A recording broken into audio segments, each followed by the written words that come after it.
তো আমাদের অনেকের মনে হয় আমাদের তরুণরা, আমাদের যুবকরা, আমাদের ছাত্ররা যেভাবে প্রাণ দিয়েছে, তারা জেগে উঠেছিল দেখে রাতটা চলে গেছে। বাট আমার কাছে মাঝে মাঝে মনে হয় আমাদের কি রাত আসলে চলে গেছে? আমাদের একটা রাত চলে গেছে, আমাদের আরও রাত ভবিষ্যতে আসবে। আমাদের এখানে এই রাত আনার যে এজেন্টরা, তারা সক্রিয় আছে। কাজে আমাদের যে দীর্ঘস্থায়ী রাত যারা উপহার দিয়েছিল, যারা চাপিয়ে দিয়েছিল, আমাদের অবশ্যই তাদের বিচার করতে হবে। আমাকে অনেক সময় আপনারা বলেন যে পুলিশ এটা করলো কেন, জিনিসপত্রের দাম বাড়লো কেন?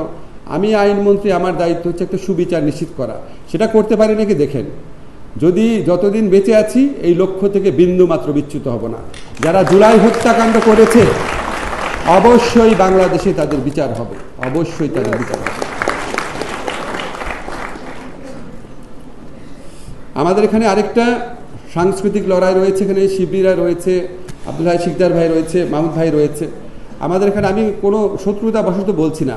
আমাদের দেশের সর্বক্ষেত্রে, বিশেষ করে সাংস্কৃতিক অঙ্গনে যেভাবে ভারতীয় আধিপত্যবাদ প্রতিষ্ঠা করা হয়েছে, অবিশ্বাস্য মাত্রায় চলে গেছে। মাহমুদ ভাই, নিশ্চয়ই আপনি 3 মাসের মধ্যে টের পাচ্ছেন।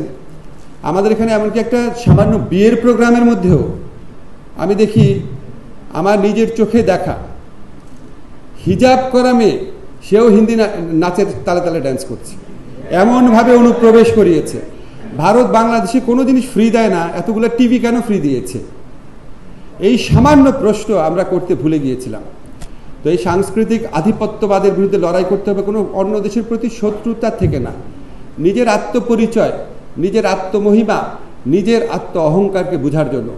এই লড়াই মাহমুদ ভাইয়ের পত্রিকা অব্যাহত রাখবে, জুলুমের বিরুদ্ধে পত্রিকার লড়াই অব্যাহত থাকবে, এটা কামনা করছি। নজরুল ইনস্টিটিউটে আমাদের বন্ধুরা আছে, বাংলা একাডেমিতে বন্ধুরা আছে, সমস্ত ক্ষেত্রে নজরুল চর্চাটা শুরু হবে। এই চর্চাটা খুব আনন্দময়ভাবে করতে হবে।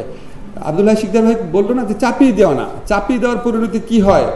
এই শত শত মূর্তি ভাঙার মধ্যে তো আপনারা দেখেছেন।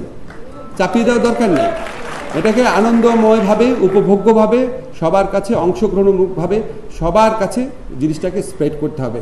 আমরা আমাদের তরুণদের মধ্যে স্বতঃস্ফূর্তভাবে যে দেয়াল লিখন দেখেছি, এই দেয়াল লিখনের ভাষা বাংলাদেশের প্রতিটা প্রান্তরে নিয়ে যেতে। সাংবিধানিক স্বীকৃতির ব্যাপারে দেখেন, আমি তো সংবিধান সংস্কার কমিশনে কেউ না, বাট যখন এটা পলিটিক্যাল ডায়ালগ হবে, যেখানে আমার ইনভলভ হওয়ার স্কোপ থাকবে, অবশ্যই আমি এটা বলবো।